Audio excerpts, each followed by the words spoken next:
तर पालघरच्या डहाणूमध्ये धर्मांतराचा प्रकार समोर आलेला आहे। दोन सख्ख्या बहिणींना प्रेमाच्या जाळ्यात ओढून त्याचं अश्लील चित्रीकरण केल्याचा आरोप पीडित तरुणींनी केला।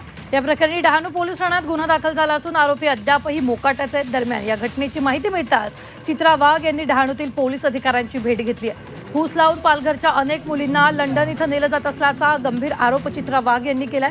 या प्रकरणी आरोपीवर कठोर कारवाई करण्याची मागणी त्यांनी केली असून आरोपीचं घर हे अनधिकृत असल्यानं बुलडोझर चालवला जाणार असा इशारा चित्रा वाघ यांनी दिलेला आहे।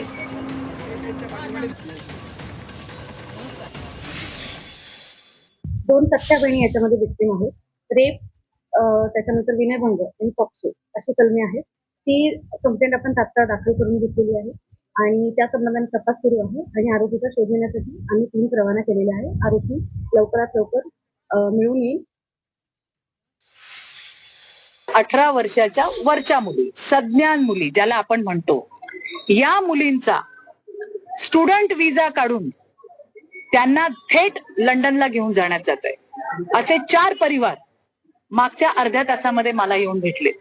ज्याने या 2 मुलींवरती अत्याचार केला त्याचं घर सुद्धा इल्लीगल आहे आणि ते घर तोडल्याशिवाय आम्ही कोणी शांत बसणार नाही।